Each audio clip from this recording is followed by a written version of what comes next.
non, mais c'est une évidence. Si on parle de la mafia en tant que... Ah oui. Alors après, il y a les liens, les familles, les grandes familles américaines qui continuent de régner. De toute façon, on a le même souci en France, hein, c'est-à-dire que les grandes familles riches sont les anciennes familles riches du 19e siècle qui continuent d'être riches et qui continuent de gagner de l'argent. De ce point de vue-là, les choses ont assez peu changé en France. Et de même, aux États-Unis, il y a quelques familles qui, on va dire, des familles régnantes qui continuent de régner sur les États-Unis. Ça, il n'y a pas de... Il n'y a pas à tortiller sur le fait que ça existe ou non, c'est un fait.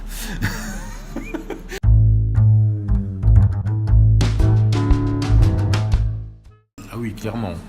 Ah bah ça, de toute façon, les gens qui sont au pouvoir ne sont pas là pour servir l'intérêt du peuple ou l'intérêt du bien ou l'intérêt de la communauté, du bien général.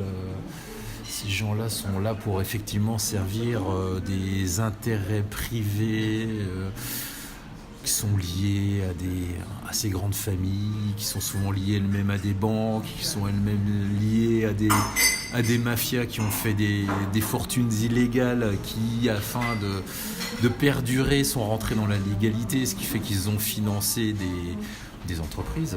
Donc aujourd'hui, les grandes entreprises ont une partie de leur capital qui vient de l'argent illégal. Donc oui, voilà, on poursuit un système de compromission, d'accointance, de gens qui se connaissent très très bien depuis de très longues années et puis qui continuent à faire travailler le pays en leur faveur. Certes. Certes, et puis en fait on se retrouve avec Donald Trump avec une de ses familles régnantes. Le père de Donald Trump était un des grands amis du maire de New York dans les années 80, à la fin des années 70. Et c'est ce maire qui a permis à Donald Trump de réaliser son premier grand coup, puisqu'il lui a permis de racheter le plus grand hôtel de New York pour une bouchée de pain et il avait une déduction fiscale sur 40 ans. Donc je crois qu'il avait gagné quelque chose comme 40 millions avant même d'avoir posé la première pierre de ce qu'il avait entrepris. Et ce qui est très drôle et pathétique, c'est qu'il a retenté le coup avec la fameuse tour Trump. Sauf que le maire de New York à cette époque-là n'était pas ami de la famille Trump et au contraire luttait contre ce genre de compromission entre le pouvoir et les gens de la haute finance. Et donc il a refusé à Trump une détaxation sur la tour Trump, et Trump qui avait pris comme avocat l'avocat de la mafia, qui était un garçon qui faisait trembler le barreau à New York. L'avocat de Trump a attaqué la ville de New York et a fini par gagner. Ce qui fait qu'ils ont eu, je crois, encore une fois, une quarantaine de millions de dollars de dédouanement, d'avoir fiscal. Ouais, exactement. Et c'est ce garçon qui donc dirige ce grand et beau pays que sont les États-Unis.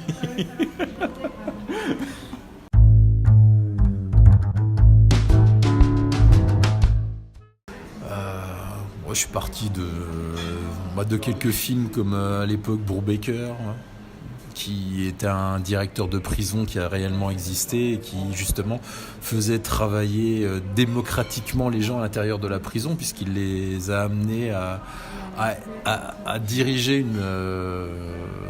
certaines parties de la prison, enfin en les impliquant en tout cas dans les décisions importantes liées à la prison. Donc j'ai un petit peu poussé ce système.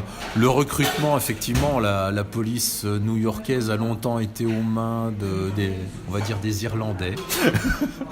Et c'était souvent de père en fils, on était policier à New York, et il semblait cohérent par rapport à une femme qui voulait changer la donne à New York de justement diversifier la population policière et la rendre plus diverse. afin que tout le monde soit avec les gens, voilà, et puis que tout le monde soit impliqué et qu'il y a une véritable correspondance entre la police et les gens qu'elle est censée effectivement protéger. Le projet de la police de proximité en France, tout ça aussi. Effectivement, aujourd'hui, le projet qui n'est pas véritablement en passe de se réaliser, c'est de diversifier la police, mais comme le projet est de diversifier les médias, enfin, de rendre cohérent le donneur et le receveur, c'est-à-dire la police est censée protéger les gens, donc il semble plus cohérent que les diverses communautés soient représentées dans la police, afin qu'il n'y ait pas de dérive d'une communauté qui serait qui surclasserait ou surpasserait et qui aurait un pouvoir sur l'ensemble des communautés.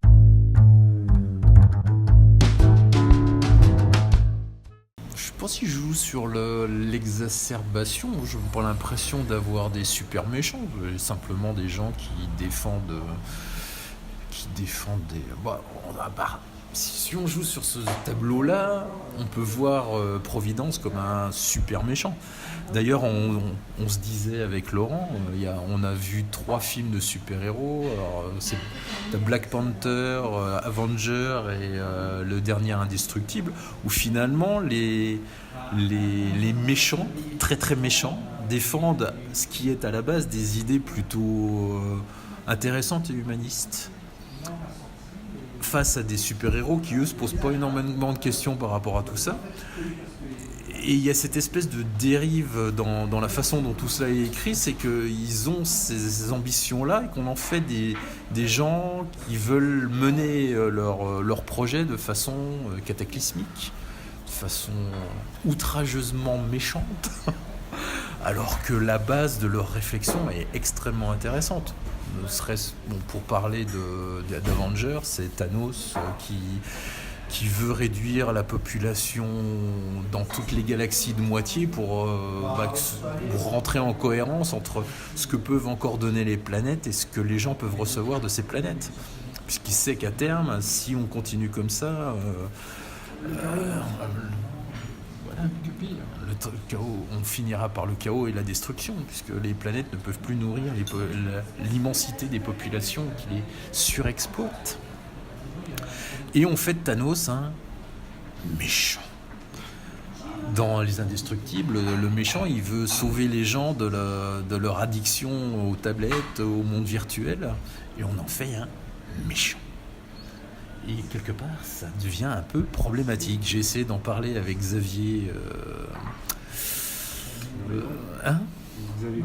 Celui qui faisait comics, le magazine sur les comics. Non, tu connais pas.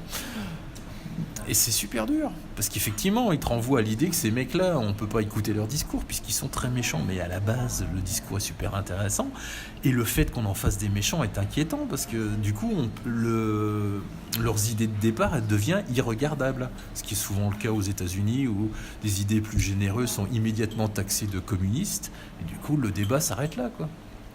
Et on retrouve ça dans le cinéma, et c'est triste. Parce que le cinéma est souvent un contre-pouvoir aux États-Unis et qu'on a l'impression qu'ils sont en train de rentrer dans une ligne qui va finalement en cohérence avec l'esprit d'un certain monsieur Donald.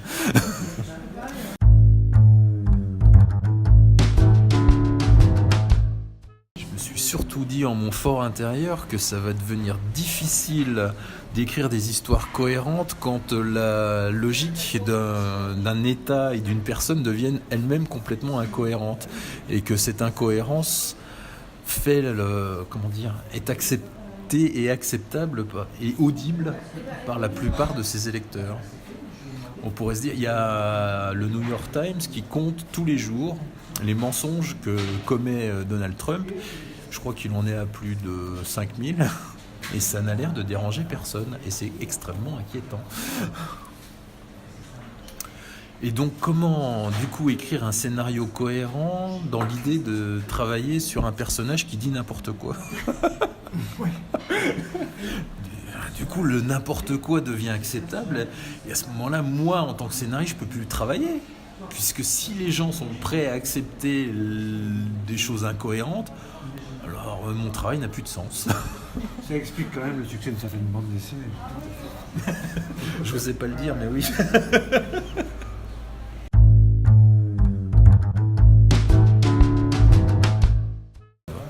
Alors moi je joue plus sur la dialectique, c'est-à-dire cette façon de prendre une réalité et de la switcher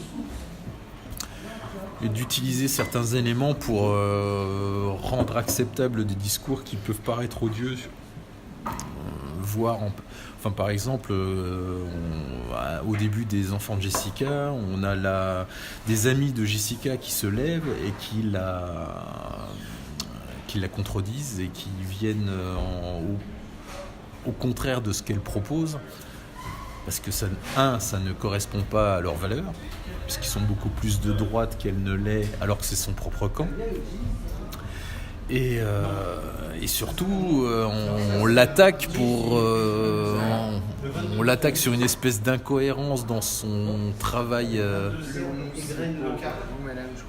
Dans son travail de femme politique, alors qu'elle mène un travail, on va dire, de générosité. Et encore une fois, on la renvoie au fait qu'elle spolie d'une certaine façon des propriétaires en leur donnant pas assez en donnant la valeur réelle des immeubles qu'ils ont eux-mêmes abandonnés. Et du coup, ça fait bugger la machine, ça l'enraye et ça amène à l'idée de la traîner en justice et qu'elle ne va pas pouvoir continuer d'exercer parce qu'elle elle est poursuivie par trop de personnes sur un plan judiciaire et que finalement, alors comment ça s'appelle déjà ? Les juges, tu sais, il y a un nombre de juges aux États-Unis qui. Ah oui, la Cour suprême risque de la destituer en fait. Voilà. Et c'est plus des choses de cet ordre-là où effectivement on utilise contre toi ta propre générosité en disant oui non mais madame il faut payer les gens, il faut pas faire ça, c'est pas bien. C'est contradictoire avec le fameuse constitution américaine. Merci. Non, la constitution américaine est un vrai frein à la possibilité pour le pays de changer, de se réformer.